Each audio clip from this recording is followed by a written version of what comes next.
and I'm just, like many of us, I'm suffering the Govardhan Puja hangover. So it's a little rough this morning. It was a great festival at Bhakti Center last night. Lots of beautiful kirtan, a great talk by Vasudev Prabhu, other elements, making it a beautiful evening, celebrating the lifting of Govardhan Hill. I was talking to Gopal Krishna Prabhu afterwards.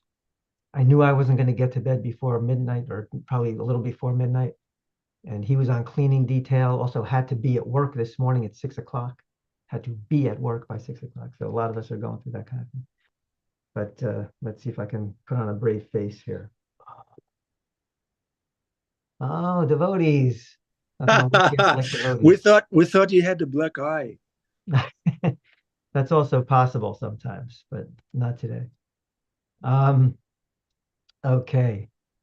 So let's see. I don't usually um, chant Jai Radha Madhava before doing these classes, but I thought I would because it's Kartik, and Jai Radha Madhava is all about Kartik. So I'm just going to do that for a little bit. You can join in with me. Um, Probably staying muted is probably a good idea for that. Okay.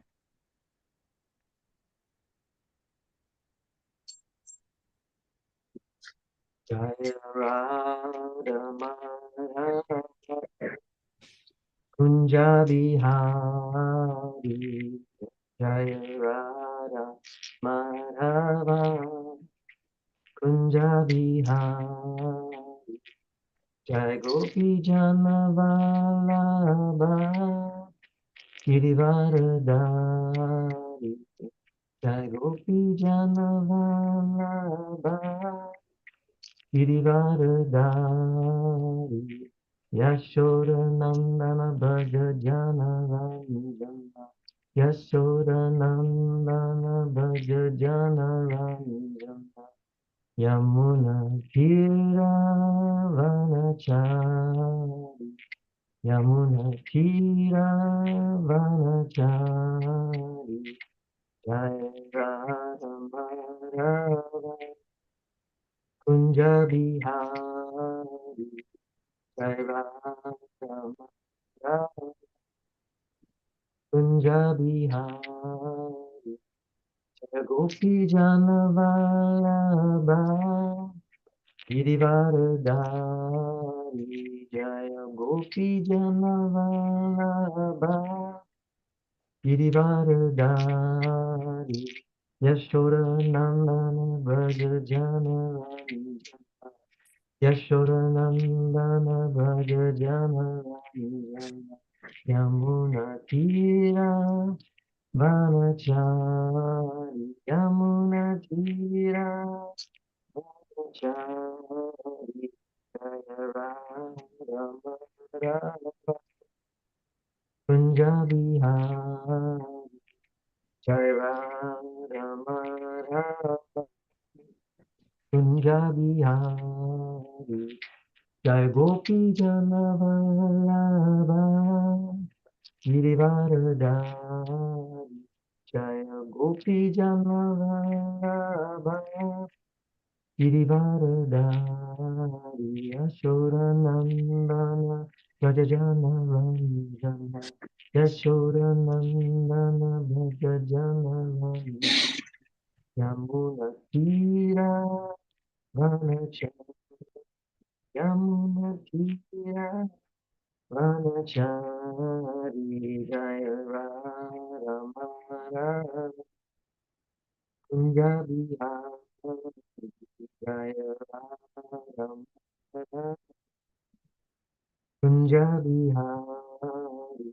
Jaya Radha Madhava Kunja Bihari Jaya Radha Madhava Kunja Bihari Hare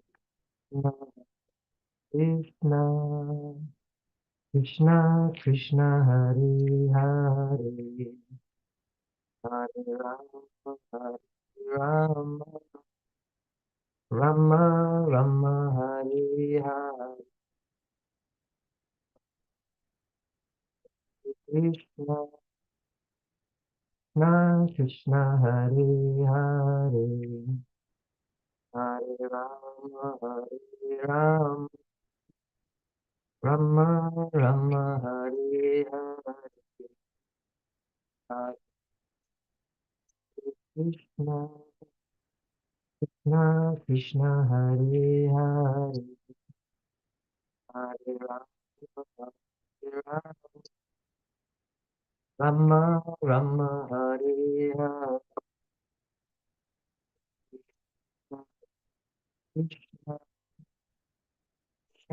Krishna, Hare Hare, Hare Rama, Hare Rama, Rama Rama, Hare Hare, Jaya Radha, Damodara Radha, Damodara Radha, Jaya Radha, Damodara Radha, Damodara Radha, Jaya Radha, Mandidara Radha, Mandidara Radha, Jai Ram, Jai Ram, Jai Prabhu Pada, Jai Prabhu Pada, Jai Prabhu Pada, Shri Prabhu Pada, Jai Prabhu Pada, Jai Prabhu Pada, Jai Prabhu Pada, Shri Prabhu Pada. Shri Prabhupada ki Jai. Okay. I just want to read the translation because it is Kartik, and we should be meditating on bhajans like this. And sometimes we just know the Sanskrit, so we chant the Sanskrit. So I thought it'd be worthwhile just to give the English for those of us less proficient in the Sanskrit. Krishna is the lover of Radha. He displays many amorous pastimes in the groves of Vrindavan. He is the lover of the cowherd maidens of Braj and the holder of the great hill named Govardhan.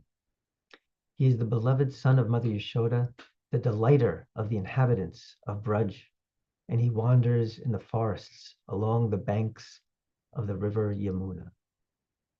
Very nice.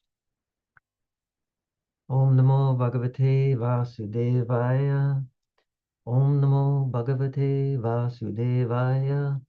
Om Namo Bhagavate Vasudevaya. Magyanatamarandasya Gyananjana Shalakaya Chakshurunmitanye Tasmai Shri Gurave Namaha. Nama Om Vishnupadaya Krishna Prasthaya Bhutale Srimate Bhaktivedanta Swaminiti Namane. Namaste Saraswati Devi Gauravani Pacharni Nirvashesha Shunyavadi Paschatya Deshatarani Vanchakalpatarubhyascha Kripasindhubhya Eva Cha Patitanam Pavanebhyo Vaishnavebhyo Namo. Jaya Shri Krishna Chaitanya Prabhu Nityananda Shri Advaita Gadadhara Shivasari Gaura Bhaktavrinda. Hare Krishna, Krishna Krishna, Hare Hare, Hare Rama, Rama Rama, Hare Hare.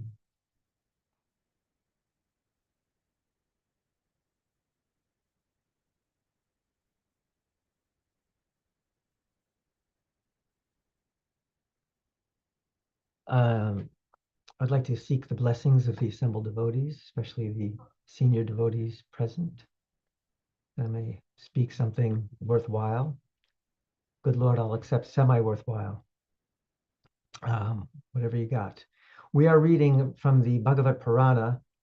It's the 10th canto. Always great to be in the 10th canto during Kartik. The 43rd chapter, I'll be reading verses 18 through 22. Now, do I have power to screen share, or do you do that, Ananda Prabhu? You have the power, Prabhu. I've got the power. I love that.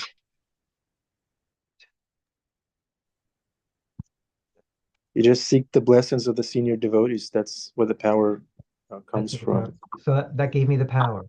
Yes. That is perfect. Thank you, Prabhu. Okay. And here we are. Okay, I'll read the Sanskrit here for the first verse, verse 18, and then we'll skip the synonyms and go to the translations. Hutam kuvaliyapidam dristva tavapi durjayo kamso manasyapi atada vishamudvijay nirpa. When Kamsa saw that Kuvalipida was dead and the two brothers were invincible, he was overwhelmed with anxiety, O king.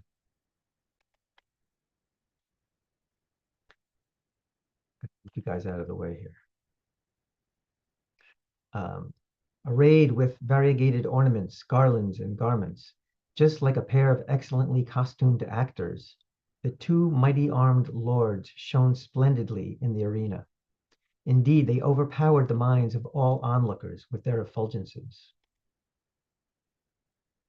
O king, as the citizens of the city and the people from outlying districts gazed upon those two supreme personalities from their seats in the galleries, the force of the people's happiness caused their eyes to open wide and their faces to blossom.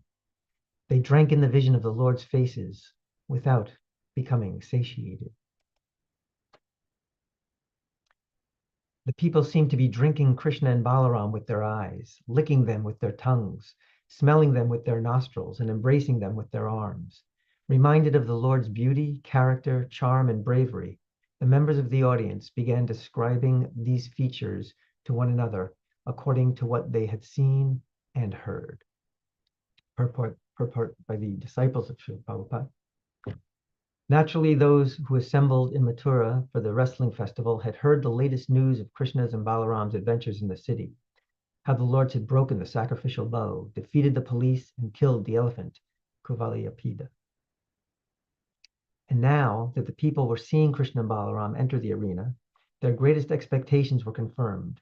Krishna, embodiment of all beauty, fame, and opulence, and therefore those assembled in the wrestling arena, became fully satisfied by glorifying what they had heard of him and were now seeing.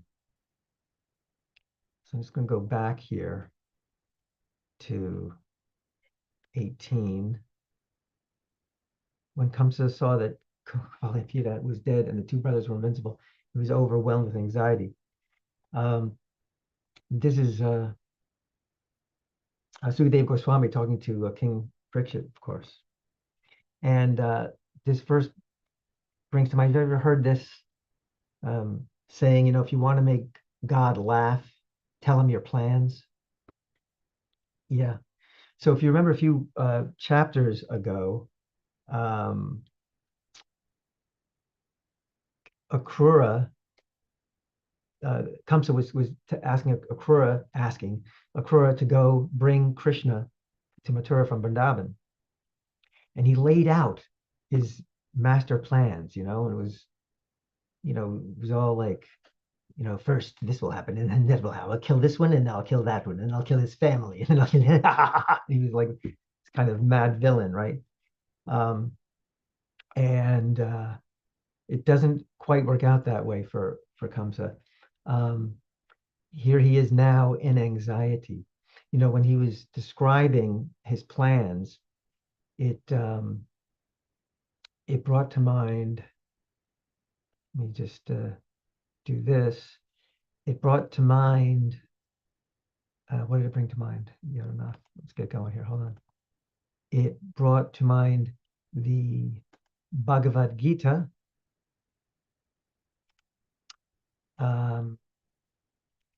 chapter 16, verses 13 through 15, where Krishna says, the demoniac person thinks, so much wealth do I have today, and I will gain more according to my schemes. So much is mine now, and it will increase in the future more and more. He is my enemy, and I have killed him. And my other enemies will also be killed. I am the Lord of everything. I am the enjoyer. I am perfect, powerful, and happy. I am the richest man, surrounded by aristocratic relatives. There is none so powerful and happy as I am. I shall perform sacrifices. I shall give some charity, and thus I shall rejoice. In this way, such persons are deluded by ignorance. Yes. So Kamsa is gradually finding that out, right? Um, his plans are being foiled, and he is in great anxiety, seeing everything that Krishna has done even so far. Um, so in verse 19, um, he's, Sukadev Goswami starts speaking about Krishna and Balaram and how they look, arrayed with variegated ornaments, garlands, and garments, just like a pair of excellently costumed actors. Two mighty armed lords shone splendidly in the arena, and they overpowered the minds of all onlookers. Um, you know, you find this a lot. These sort of references to just like actors on a stage, or just like in a dramatic presentation, blah blah blah. And this just underscores the uh, the play that Krishna is engaged in all the time. It's his pastimes. He's the Almighty God. But I mean, there are literally thousands of references to actors and theater and drama, and comparing Krishna's pastimes, etc.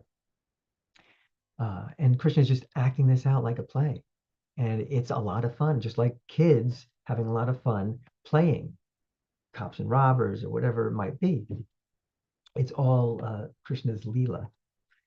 So um, it's interesting also that this sort of everything is leading toward the dramatic moment of the of Krishna killing Kamsa, right?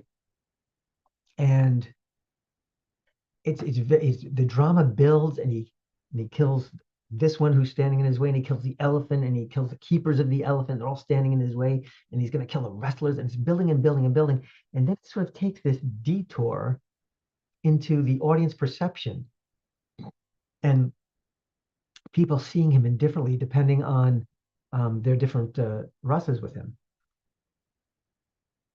So it always gets back to this idea of personalism, um, how people relate to Krishna and how they see him. And because it's like the lead up to a big event like the Super Bowl or something in America, or the World Cup for most people in the world, leading up to this, but we don't quite go there yet. We're just taken by Krishna, and then in the 22nd verse here, the people seem to be drinking Krishna and Balaram with their eyes, licking them with their tongues, smelling them with their nostrils, embracing them with their arms, reminded of the Lord's beauty, character, charm, and bravery. And they start describing the features to one another. They're so taken. They're so taken by Krishna and Balaram. So it's really an interesting and important thing, Krishna's beauty. There's so many descriptions of Krishna's beauty throughout the Bhagavatam, and we could read it. We could read it just like kind of by rote, in other words, like, yeah, this. Um, I'm gonna read a few verses that describe Krishna's beauty. There's so many of them, but in a chapter that you read not so long ago, chapter 31, the Gopi's songs of separation, a Gopi says, to Krishna, when you go off to the forest during the day, a tiny fraction of a second becomes like a millennium for us because we cannot see you. And even when we can eagerly look upon your beautiful face, so lovely with its adornment of curly locks, our pleasure is hindered by our eyelids, which were fashioned by the foolish creator. I always loved this image of them cursing Lord Brahma for making eyelids because that fraction of a moment they're blocked from seeing Krishna. It's a very powerful image. But imagine the beauty that would cause them to think like this. You know, perhaps the most famous verse of Brahma Samhita, Lord Brahma prays, I worship Govinda, the primeval Lord, who is adept at playing on his flute with blooming eyes like lotus petals, with head bedecked with peacock's feather, with the figure of beauty tinged with the hue of blue clouds, and his unique loveliness charming millions of cupids. Charming millions of cupids. Cupid is the one who causes attraction. Krishna charms millions of cupids.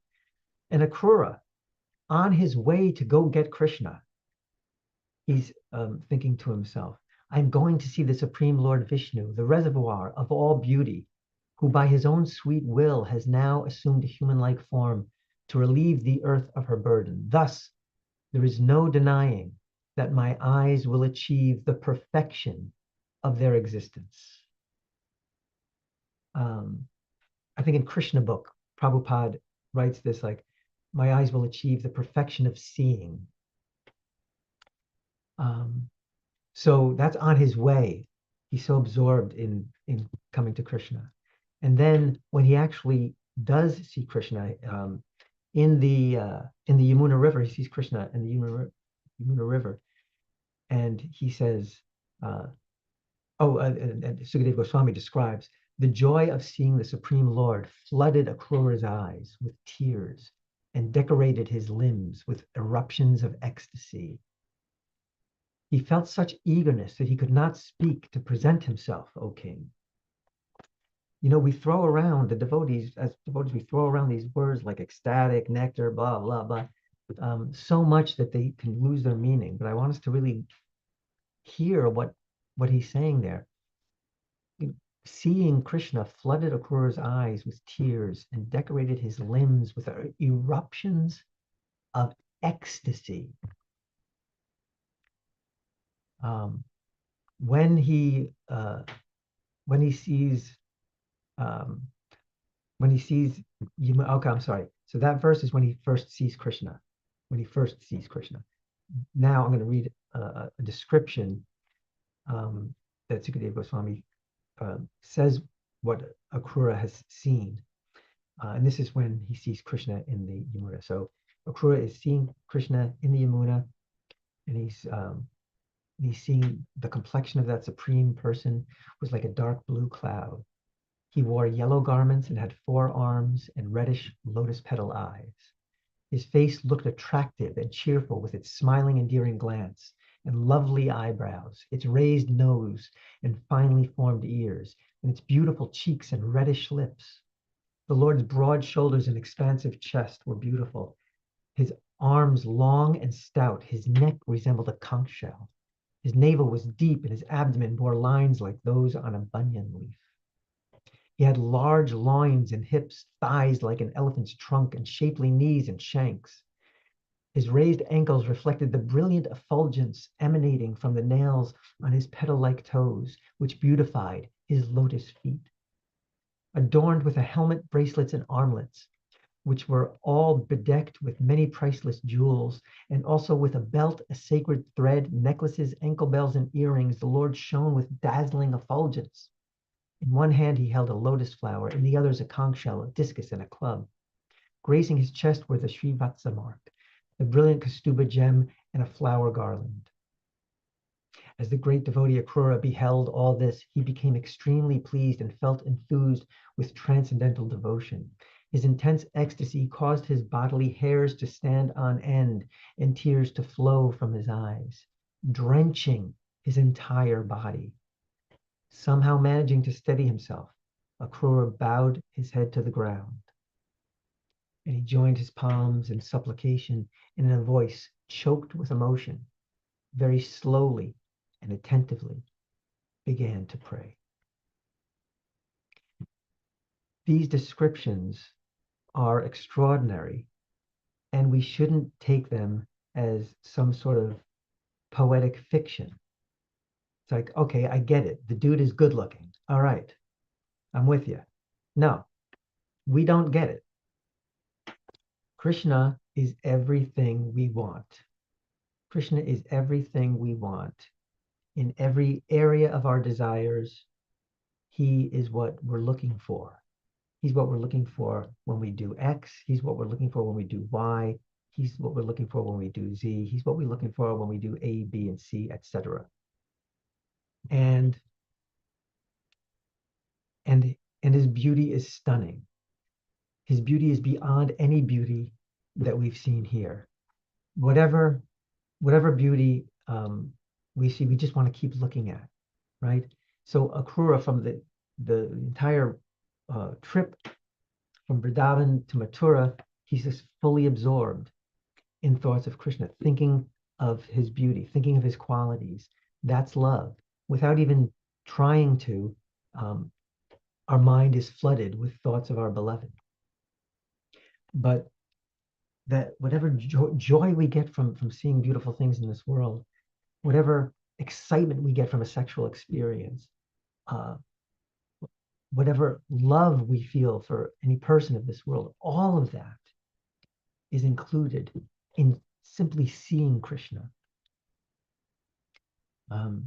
You don't even necessarily have to have the a gopi-like relationship with Krishna. Those who are in Shantaras, there's a distance. It's sort of love from a distance. Perhaps some of you have tried long distance relationships, something like that. Bad example. But they're just ecstatic to be in the proximity, to be of some service to Sri Krishna. The problem is we don't really have faith that that's the case. We could buy into it intellectually even, but viscerally we're not convinced. Something sort of like deep within us is probably not convinced. If we were completely convinced, then our enthusiasm would always be raised through the roof. Our japa would always be completely attentive. But we're somehow not thoroughly buying into this idea that Krishna is our everything.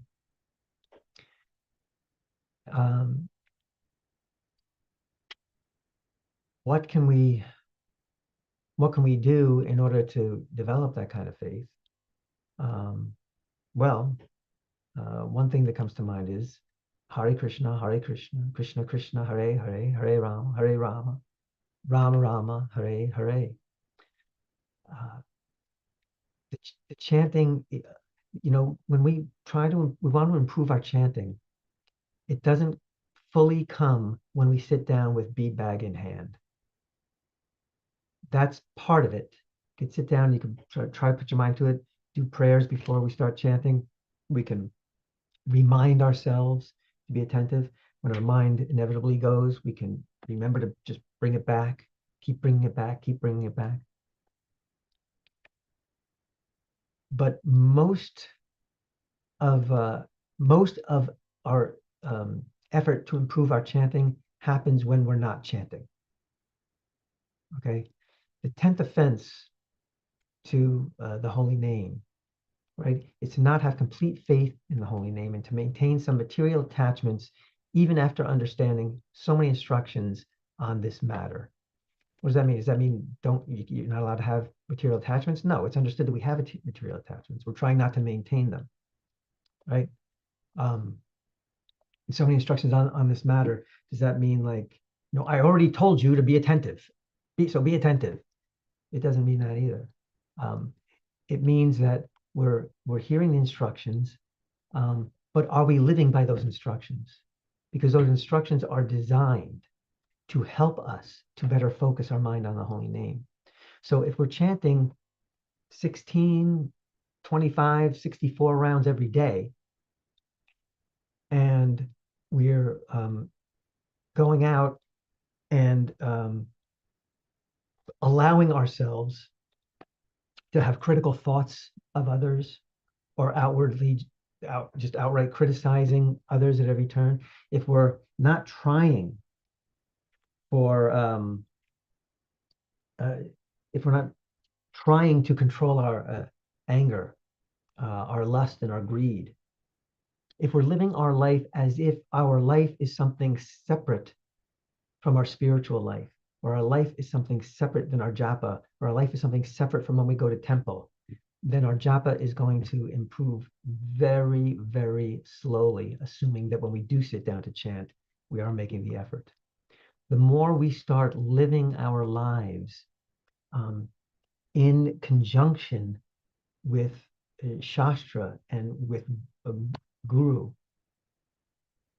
then that will manifest in our chanting.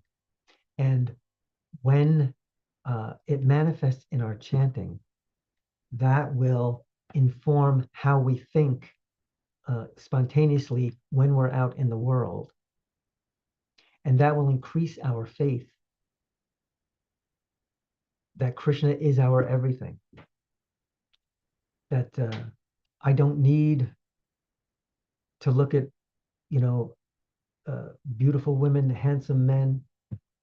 I don't need to, I don't know, fill in your own blank, man. I am fully getting that that buzz, whatever you want to call it, from Krishna. And then we start to see the paintings, and they become less like paintings and more like people. So the biggest obstacle in developing that faith, it seems to me to be a lack of desire, And again, it's head versus heart. So even it may exist in our head. I want the faith. I want to give myself over to Krishna, all those things. But somewhere deep in the heart, the anarthas are so powerful. We have no power over the anarthas. We have no power to stop conditioned behavior that so many of us have accrued over millions of lifetimes. What is our power? Our power is to desire the right thing. And I'm not saying right thing in a moralistic way. I'm saying right thing as in the thing that will benefit us the most. Sort of, it's a selfish perspective on what the right thing is. What will benefit me the most? The right thing. Once we sincerely have that desire, then Krishna recognizes that sincerity, and then Krishna will take care of it. So although it's nothing we can do, we try to do as much as we can to show Krishna, to demonstrate our sincerity, right? Prabhupada defined bhakti as devotional service. Why? Because service is the manifestation of the love, right? It's not love without action. So in a similar way, the our sincerity will manifest that way.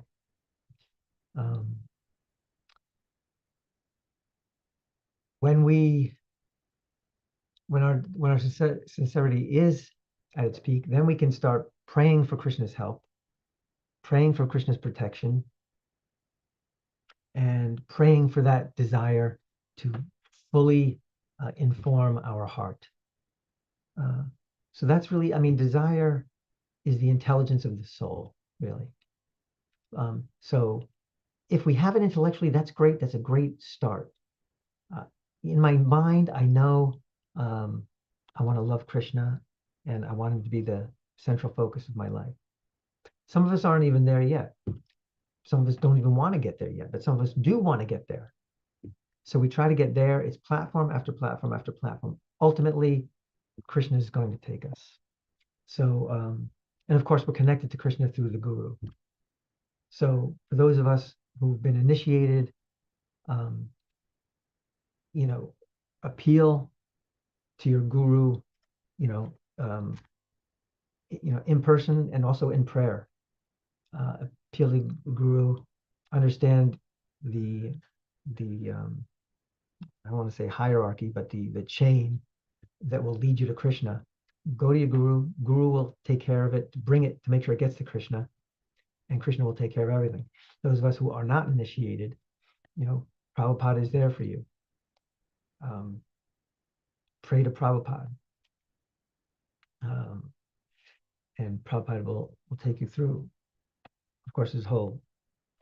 I'm not saying initiation is not. You don't need to get initiated. Initiation is extremely worthwhile. So that's. I guess I will stop there, and see if there are any comments, corrections, questions, or anything else that matter that starts with a k sound. Thank you for your attention. Hare Krishna. Damodar Priya, Devi. Hare Krishna, Yadunath Prabhu. So nice to see you. Nice to see you. I think what you shared today that really impacted me was how you were saying that if we haven't really bought into the idea of Krishna being on everything, then it's evident in how we go about.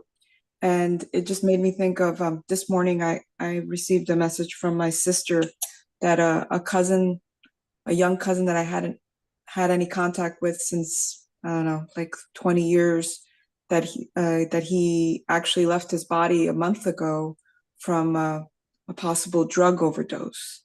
And this was somebody that supposedly, had relationships that should have kept them around, he had a young daughter. He was going to get engaged. From what I could see of the messages in his, some of the websites, his coworkers really enjoyed his company, and he was a joyful person to them, but it wasn't enough, right? Like he was seeking what you're saying. He was seeking it through that drugs, and he was in so much pain, obviously, but nobody could see it. And, I told my sister, all we can do is pray for his soul and hope that he, in his next life, he has a better opportunity. And in my mind, I finished a better opportunity for devotional service and to seek what he was seeking through Krishna, through God. And so I saw what you were saying in connection to that. And I was just wondering, for those that we know are suffering, like, other than praying for them, is there anything else that we can do? I don't know if it's something you can answer or not. Well, yeah, I don't know. Prayer, you can't force the horse to drink, right? But I mean, if you are in touch with someone, you can give them prasadam. Prasadam can go a long way. And I don't know, of course, it depends on the person, but there are a very wide variety of books these days, where it's like very like straight on old school Hare Krishna books, but they're also very sort of secular friendly books that get out there. So it could be worthwhile to find a softer tone, if that's what the person can handle, that gets the ideas out there that might prove helpful. It almost might sound like a self-help kind of thing, but it strikes the spiritual chord. Those are two things that come to mind. I don't know if anyone else has any suggestions for her. Please let us know. Hope that's okay. Thank you. And Jamuna Jaya has her hand up, and I know she usually has to leave early. Okay, I just saw that hand while you were speaking. So yeah, go for it, Jamuna. Hare Krishna, Yadunath. It's so nice to have you back in this forum. Yay! And reading that from the 16th chapter of Bhagavad Gita. That is one of my favorite villainous parts. The mustache twisting villain part. I just always love and laugh. But the thing that really struck out to me was this the statement of that, God laughs when people make plans. And that is true of Kamsa. But what's interesting, and one of my favorite parts reading about Akura, is when he's on the chariot and he's having that whole vision, and he talks about Krishna, and he will embrace me, and he will. And Akura is really seeing it. And I was studying the Yoga Sutras with the yoga teacher training this past weekend. And in the Yoga Sutras, Patanjali states that when one is fully in satya, truthfulness, what they say actually happens. And I was thinking, because Akura is so truthful, he, even though conversely he's been living this life of deceit as a double agent, but actually he's so truthful, what he says does happen, because he is situated in the truth of Krishna is my maintainer, and does see me with love. So that was just Right. really such a sweet point that you triggered in my mind. That's great. Thank you. And remember, there's no hocus pocus there. Right. Because why does that happen? Because Krishna always fulfills the desires of his pure devotees. So that it's Yeah. So that's great. Thanks very much, Kimberly. Thank you. Let's Okay. check out my old pal Gail here. Hi, Krishna Yadunath. Haribol. Yeah, I was just finding it so amazing how every word that you were speaking after, you finished reading directly from the Shastra resonated so much with my mindset, and you're talking about accepting things intellectually but not viscerally, and and the fact that your lifestyle outside of your japa sessions directly impact your japa sessions, and vice versa, of course. But anyway, my main comment is to let you know how much your talk resonated with my life. I'm very grateful for that, Gail. Thank you. Thanks for sharing that. Yeah, I just asking for prayers that I can have a lifestyle that is that is more conducive for good chanting. That's my request. Jai. Okay, thank you. Let's go to Bhakti Devi and then Bhima. Hopefully we'll have time. Hare Krishna, Yadunath, so great to see you. Hare Krishna. Yeah, this is a reflection because I've been relishing Kamsa's terror during this pastime. And I've been asking myself, because I've heard this pastime many times, and asking myself, why is it that I'm really relishing it? And it's because we're watching this pastime play out in front of us right now as we speak, But when I hear this verse today, I'm reminded that in the midst of all this terror, that there's a beauty, that there's a beautiful Krishna out there for all of us. So it's funny that it took me this long to figure out why I've been relishing it, but there it is. Thank you. Great. Appreciate it, Bhakti. Thanks so much. Okay, Bhima. Haribol.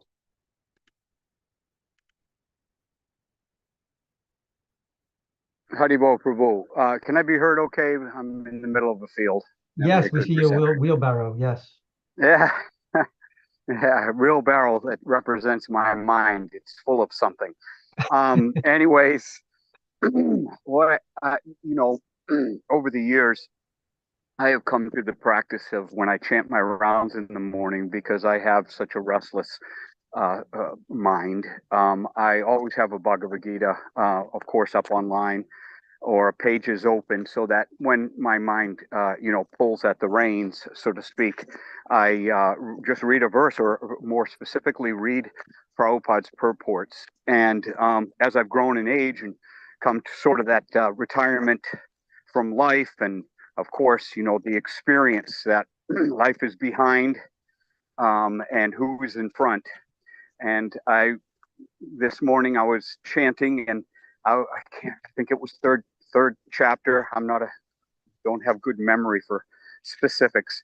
But Prabhupada said that we're all deluded by the glaring illusion, the glaring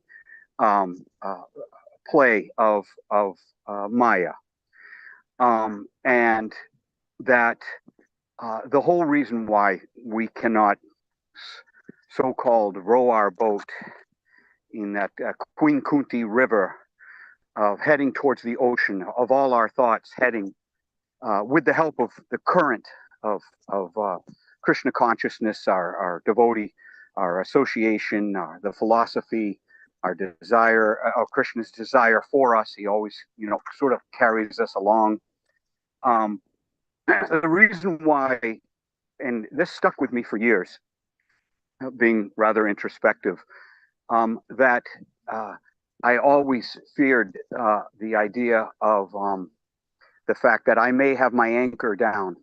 I may be chanting. I used to not be proud, but I used to be very adamant, disciplined, almost taking it as like training for a sport, the chanting in the morning, 16 rounds solid.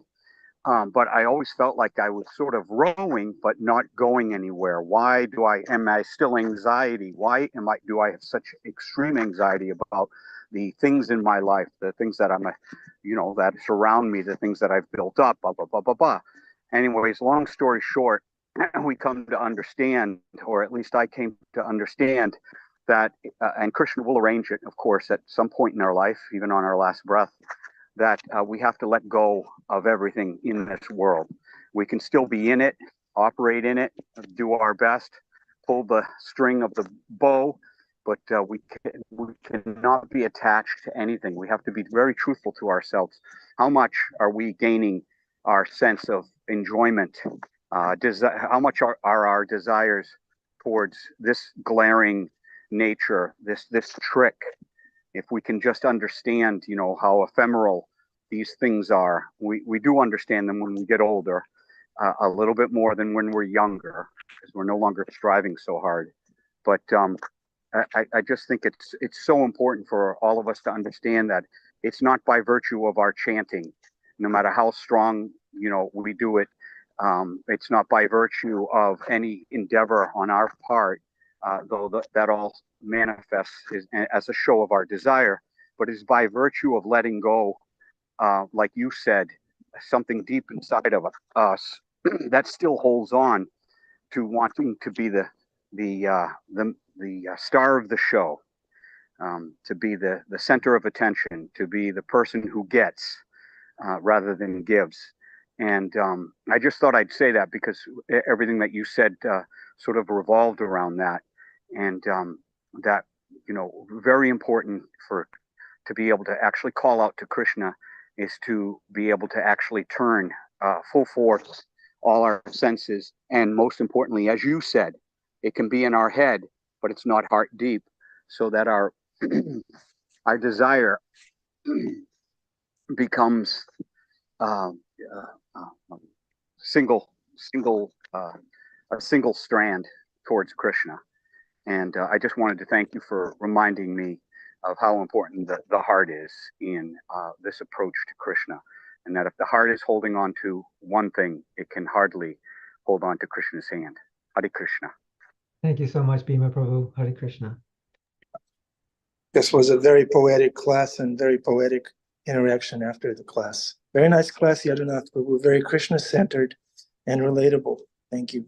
Thank you, Ananda Bhari Prabhu. Adipusha Prabhu. Hi, Krishna. Can you hear me okay? Yeah. Thank you so much for this class. Such a cool class. We loved your dramatic reading, pouring life into the Shastrik text.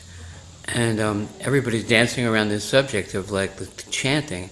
You were asking how do we improve our chanting and how do we apply it? And there's a pastime in Prabhupada's memories where someone was observing Prabhupada before he came to the West. He was in Advaitacharya's house, I think. There's a little temple there.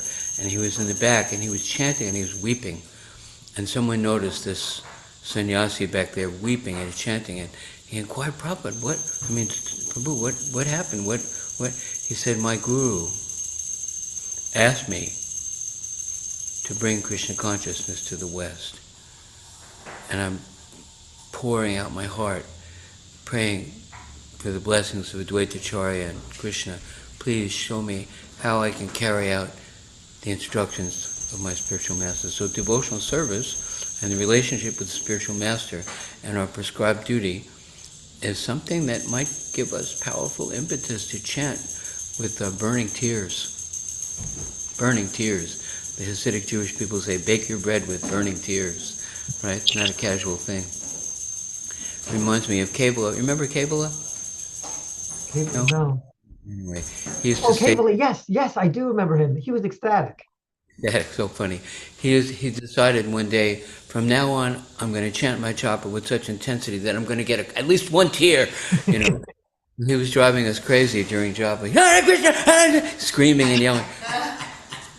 So we put him up on the roof. We said, Sheba, nobody else can chant while you're doing this. He was trying to squeeze out a tear. But he went up on the roof to chant, and 6 policemen came. They climbed over the building next door. They thought somebody was getting murdered up there. So eventually we put him in the walk-in cooler downstairs to chant his round. Okay, what a character. Well, grace to Prabhupada, Hare Krishna, here's Vasudeva. Kevala Bhakti. Yeah, okay, it's darshan time, everybody. Turn on your cameras if you can. Let's be seen by the Lord. Nice to see you all. Yeah.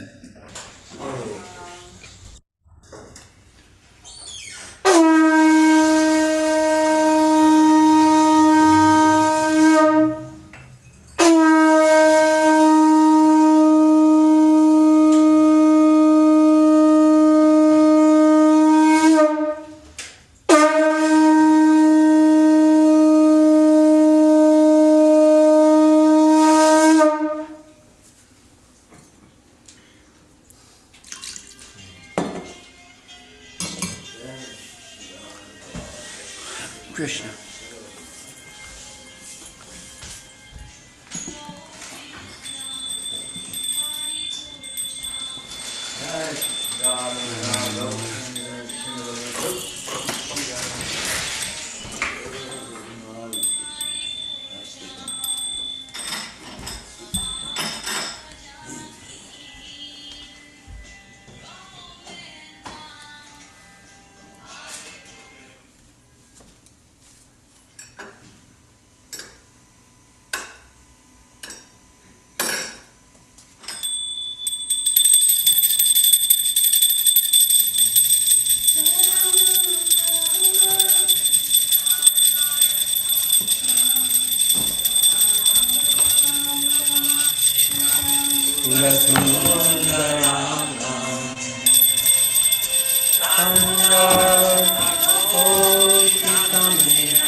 gacchami.